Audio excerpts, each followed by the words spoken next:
Yo, YouTube, it's your man, Knockdown Boxing Sports and Entertainment. Back at you with another video, man. Hit that like, hit that subscribe button if you're digging the content, and hit that notification bell on your way out for videos in the future.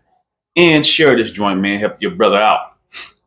Now, I've been away for a little bit, man, grinding, working, taking care of family.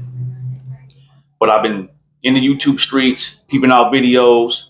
I wanted to wait to make my own video about the Errol Spence Jr. versus Terence Crawford media workout comparison, man. And I wanted to wait, like I said, for everybody else to get their videos out and get their thoughts out before I made mine. So I know I'm a little late to the party, but I saw some things in that workout or in those workouts that kind of makes me a little bit more confident that Errol Spence is going to pull this off. But I know looks can be deceiving, especially when we're dealing with Bud Crawford, because Bud Crawford is a explosive fighter, man.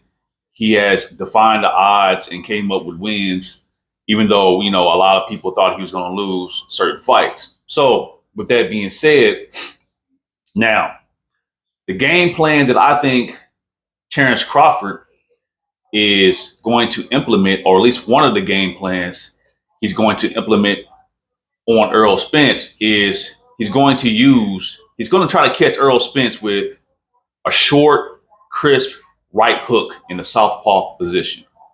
Now, I want to show y'all his media workout in the midst, just a little tidbit of it.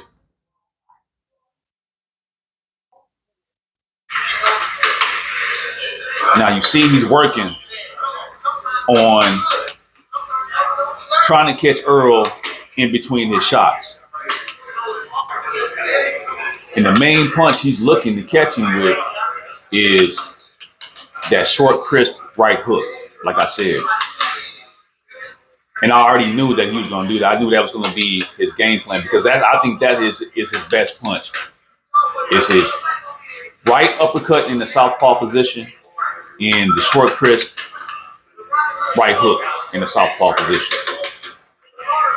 See, I don't think Bud is going to try to bounce around and box Errol. I think he has something to prove in this fight.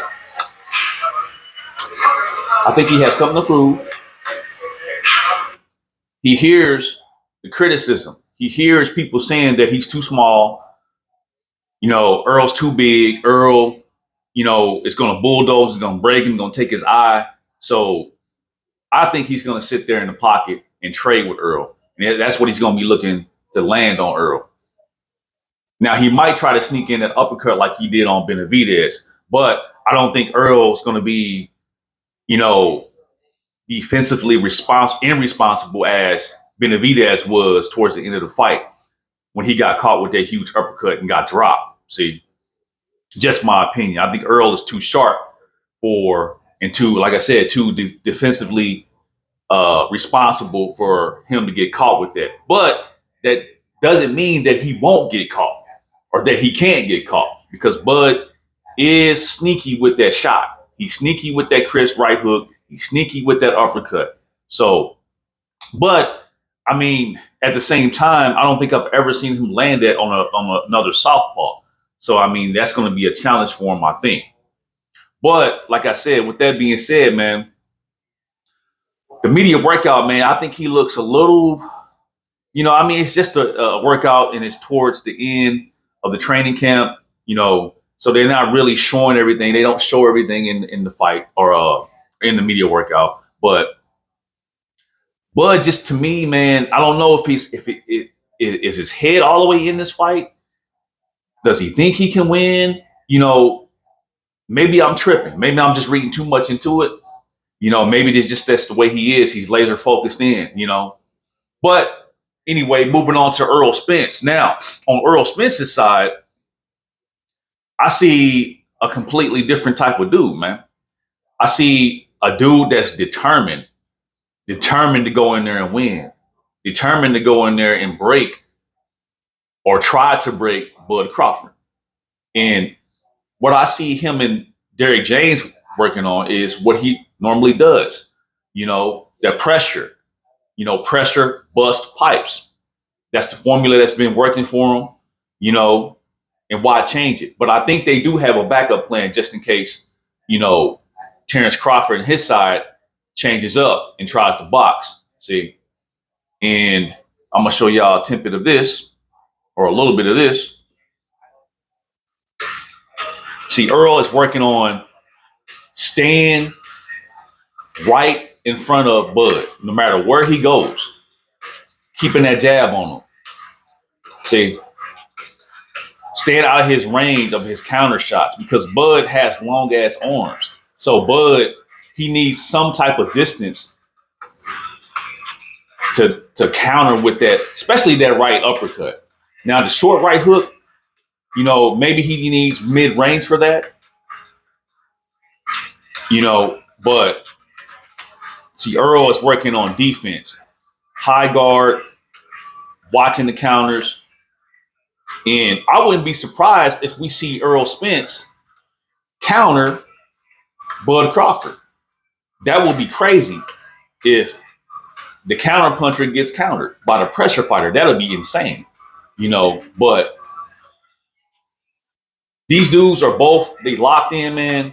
You can't really, like I said, I looked on Bud's side, man, and I said I don't think he's all the way, his mind is all the way in the fight. But like I said, I could be completely wrong about that. He could be laser focused. That's just his way of being focused, man. So these dudes have a chance, man, to, have a legendary Nights Talk fight, man. And it's, to me, man, this is probably the best fight in the last maybe 15 years on paper. It's the best fight in maybe the last 15 years, man. The biggest fight. It's the best of the best fighting each other. You know what I'm saying? So yeah, man. Anyway, I just wanted to give my thoughts on the media workout between Terence Crawford and Errol Spence, man. My opinion on how they look.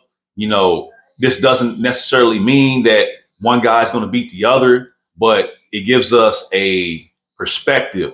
It gives us hope that this fight is going to be a great, great fight, man. So, like I said, man, anyway, it's your man, Knocked Out Boxing Sports and Entertainment, man. Hit that like, hit that subscribe, man. And I'll catch y'all on the next one, man. Peace.